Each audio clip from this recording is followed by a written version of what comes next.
दोस्तों, भारत समाचार का डिजिटल प्लेटफॉर्म आप देख रहे हो। मैं हूं आपके साथ प्रीव्रत दीक्षित। आज की इस एक्सप्लेनर वीडियो में हम बात करने वाले हैं यूपी की सियासत में समाजवादी पार्टी की तरफ से लॉन्च किए गए नए पोस्टर बॉय रामजी लाल सुमन की।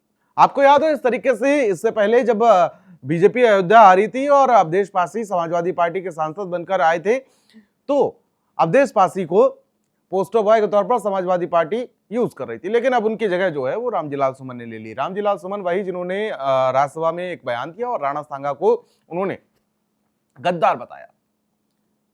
राणा सांगा, जिनकी वीरता की कहानियां हम सबने पढ़ी, किस तरीके से उन्होंने 100 से अधिक युद्ध लड़े, जिस तरीके से उनकी गाथाएं आज हम सब याद करते हैं, उसी वीरता को लेकर अब समाजवादी पार्टी के पोस्टर बॉय रामजी लाल सुमन ने उनको गद्दार बता दिया।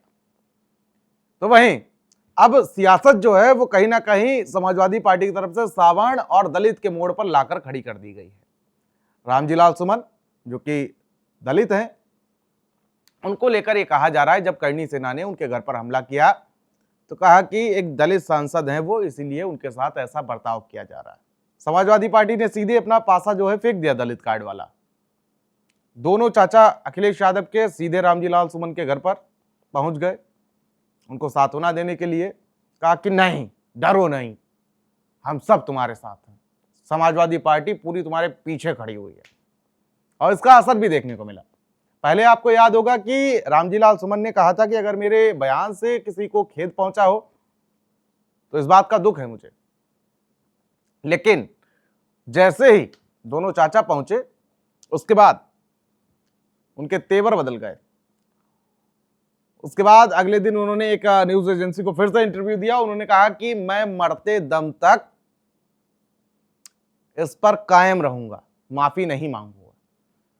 तो अब कहीं ना कहीं बैकफुट से समाजवादी पार्टी उनके बयान को संरक्षण दे रही है और कह रही है कि नहीं, अब तुम इसी पर कायम रहो।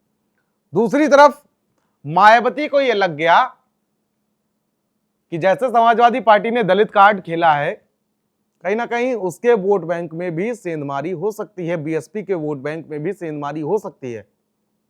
तो सीधे वो निकली बाहर।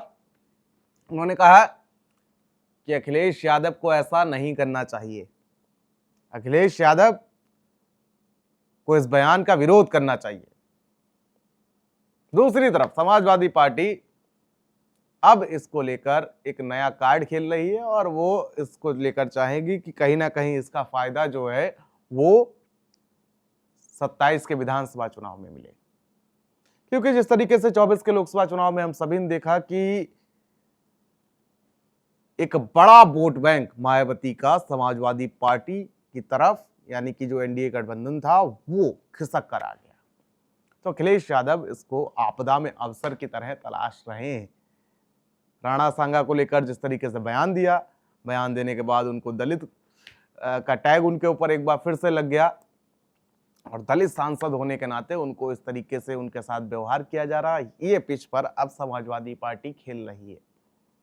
अब देखना होगा कि आखिर ये सियासत जो है वो किस ओर रुख लेती है। तब तक के लिए मुझे दीजिए इजाजत।